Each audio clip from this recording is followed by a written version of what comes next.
Thank you very much. So,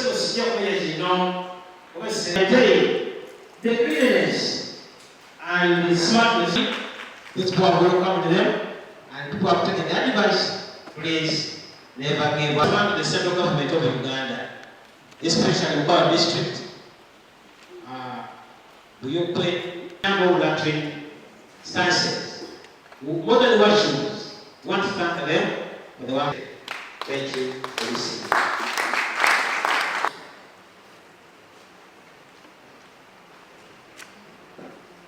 If they are annoyed, they must reduce attention to your school. When they reduce attention to your school, the population must go. And if the population goes, there is no school. Church of Uganda schools are suffering in that situation, my Lord Bishop.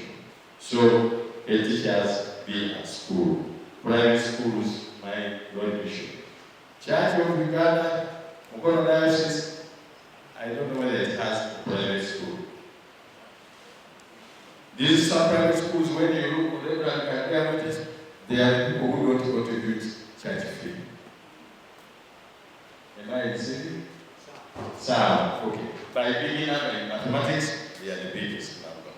So, some of these schools, private, are almost privately owned by some individuals that we cannot have them. So I pray that private schools be given the chance to do as required. They follow the regulations and laws.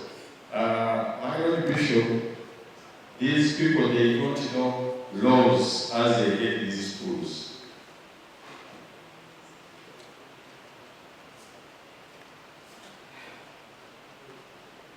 Labor laws, they recruit teachers, they don't give them appointment letters.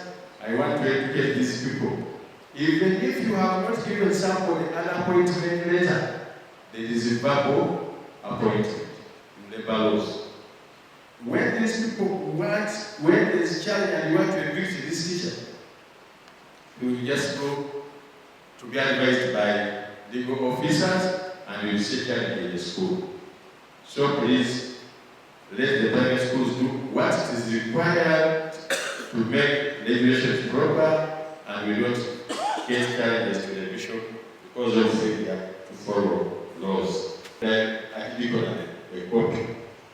I want to ask, you want us to give the general report, isn't it? But when you read, you can identify them, but what the background is. So what the schools to go better? When I visit, so, but I am happy that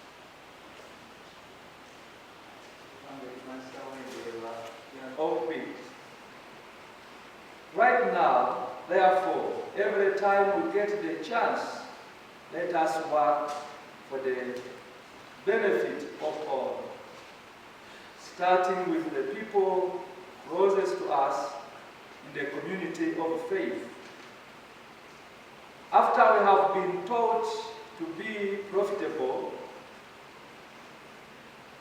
may charge to you, my charge to you, that you continually make your life be of benefit to many. Majorly, that we have been entrusted with the opportunity of shaping Ugandans and the church's future.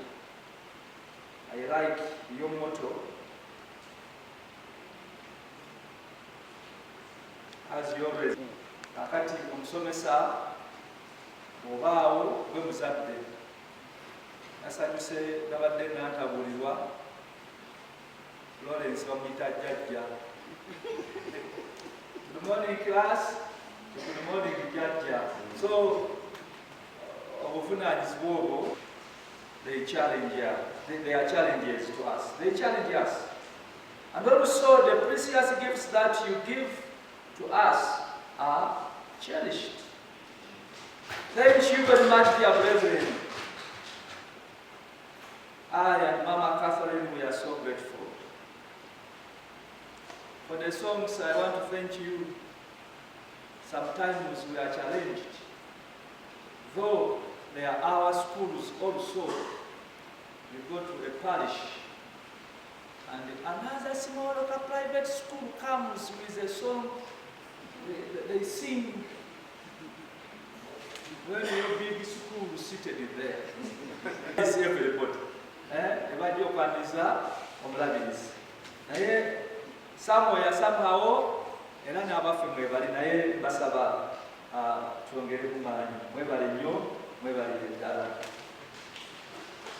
Chairperson wa Kokea, in short, Bachita Kokea na is the Church of Uganda School, eziri Mukono Diocese eza primary.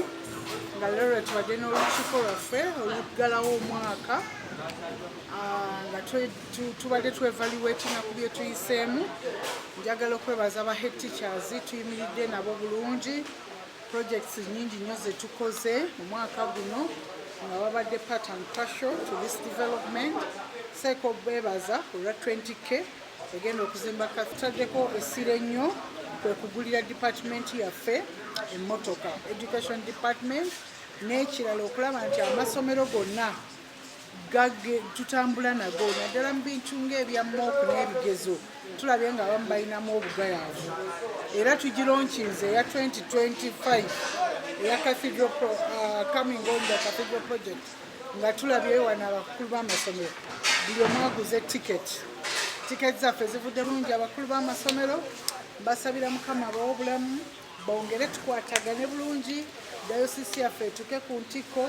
Merry Christmas and a Happy New Year. Bwanya Yekosofati Julius, Inspector of Schools Mukono Diocese. Obuweereza buno mbukola nga volunteer nga n'ekigendera ku kulaba nga omutindo gw'amasomero guva buli kaseera we gubadde okugendako abantu abasanyusa abazadde n'abayizi abagabeeramu ne Uganda okuba nga efuna abantu abategekeddwa obulungi. Nalondebwa Bishop wa Mukono Diocese lukuŋŋaana nga luno wetuyita abakulu b'amasomero bafuna ekisooka ebiba byetaagisa foundation body y'amasomero ga Church of Uganda Bishop byayagala bibeere mu masomero. Ate nze nzikiriza nti bw'obeera mu lukuŋŋaana nga luno n'ovaamu n'oddayo ewuwo nga bwe wazze kitegeeza nti osaana kujjanjabibwako kuba tolina woogenda ne mubeera abantu bangi n'abantu ne boogera n'ovaayo n'oddayo nga wewabadde. Nzikiriza nti olukiiko luno lwetaagisa kubanga kugeza tubadde twogeraku ebizibu ebiri mu masomero kati nga ffe mu inspection biki bye tulabye lwaki era ne biki ebiteekwa okuba nga bikyusibwa. Tukola ffe nga ffe tukola lukuŋŋaana nga luno wetuyita abakulu b'amasomero bafuna ekisooka ebiba byetaagisa foundation body y'amasomero ga Church of Uganda Bishop byayagala bibeere mu masomero. Ate nze nzikiriza nti bw'obeera mu lukuŋŋaana nga luno n'ovaamu n'oddayo ewuwo nga bwe wazze kitegeeza nti osaana kujjanjabibwako kuba tolina woogenda ne mubeera abantu bangi n'abantu ne boogera n'ovaayo n'oddayo nga wewabadde. Nzikiriza nti olukiiko luno lwetaagisa kubanga kugeza tubadde twogeraku ebizibu ebiri mu masomero kati nga ffe mu inspection biki bye tulabye lwaki era ne biki ebiteekwa okuba nga bikyusibwa. Tukola ffe nga ffe tukola agolwa ebigendererwa byabwe ebyobufuzi twaga tusigira kufanika obubaka obwo tugende nabo. Maffe yeebazibwe nze Bishop Enos Chifu Kagodo olw'ekisa kya Katonda olabizi w'Emukono ow'okutaano. Nebaza nnyo Mukama kubanga atuuse mu buweereza buno muli abantu abakulu ate n'abaana abato. N'okusinga ennyo olunaku luno olwaleero eri abakulu b'amasomero yala kwebaza omulimu gwabwe gwe bakola aye n'okubazaamu amaanyi era n'okubatuma bagende bakole omulimu n'omutima gwabwe gwonna kubanga ennaku zino abasomesa oba abakulu b'amasomero tebakyali basomesa bokka naye kati bazadde. Abaana baffe bangi abajja mu mikono gyabwe tebakyalina kufiibwako kumala kubanga abazadde bangi obuweereza obwo bw'okuba abazadde baabumala bazaala buzaazi ne balekaawo era kyova olaba kakati abaana batandise okuwummula. Abazadde beeraliikirivu. Omuzadde yandibadde asanyuka omwana we akomyewo yeeraliikira maama amasomero gawummudde batukomerawo. Tebalina buvunaanyizibwa kubanga ate omwana yeetaaga okubaako n'omuzadde. Kakati nno kyova olaba abasomesa bano babakuba amasomero balina okuba n'omutima ogw'ekizadde basomese ate balere abaana bano bamanye beetaaga okumanya ekirungi nabo balina abaana ewaabwe kati bakoma ku baana baabwe bajje ne ku baana be basomesa balyoke babalage empisa ezibagwanidde okutambuliramu babayigirize Katonda ate babawe n'amagezi. Omuntu alyoke abeere mulamba ng'alina Katonda alina empisa bajja kusobola okujja mu nsi eno kubanga batakola ekyo tebajja kubaako basobola kujja era mulaba abantu bangi ennaku zino eddalu lingi effujjo lingi kubanga abantu tebakuziddwa bulungi. Ekirala kyenjagala okusaba ebyenjigiriza bino byandibadde bitambula bulungi naye tulina bannabyabufuzi abatalina kulumirwa. Kyova olaba nti munnabyabufuzi ayimirira temuliisa abaana mmere temuwaayo kantu konna. Twebaza gavumenti etuyambyeko n'ebyeyambako tebimala kubanga wootunuulira kati ssente ziweebwa amasomero gaffe ziba ntono nnyo. Twebaza agamu gasasuliddwako ku basomesa naye wala amasomero gaffe getutukamu tulina abaana 8 nina abasomesa 5 oba 6 so ogenda okulaba nga ennamba y'abaana n'abasomesa tekwatagana. N'ekiba kinyuma nnyo abazadde batuloola obulungi bw'abaana baabwe basobola okuwayo ka PTA ne bayambako ku basomesa ate abatali ku gavumenti ne bayongera okugattako omuwendo ku baana baffe. So mbasaba bannabyabufuzi babeere beesigwa eri abaana baffe naddala ffe abaana baffe abatalina mwasirizi abataliiko ayamba baabaana basomera walala amasomero manene basasula bukadde ate n'ogaana omwana okusasula 1000 afune ekyalya oba abeeko omusomesa amuyamba asobole naye okukompitinga oba okuvuganya n'abasomera mu masomero amalala. So abazadde mbasaba bakyuse endowooza yaabwe baleme kwejjako buvunaanyizibwa babeere nga batwala obuvunaanyizibwa n'obutawuliriza bigambo byonna si buli kibulyogerwa abannabyabufuzi nti kiba kituufu abamu beenoonyeza byabwe.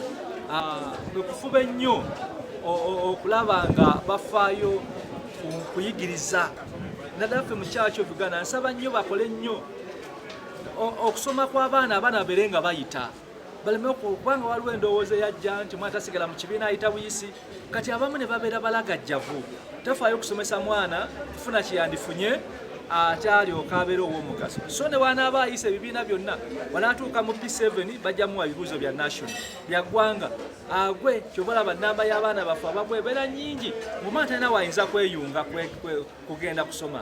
So mbasaba abasomesa bategere nti Mukama abayise obuweereza obwo yandibadde abwekolera naye abeesigisizza omulimu ogwo ogw'okusomesa bakole n'amaanyi gaabwe balowooze nnyo ne ku performance oba okuyita kw'abaana nga kulungi basobole okugenda waggulu baleme kukoma awo wansi bajja kuba tebatugasa bulungi.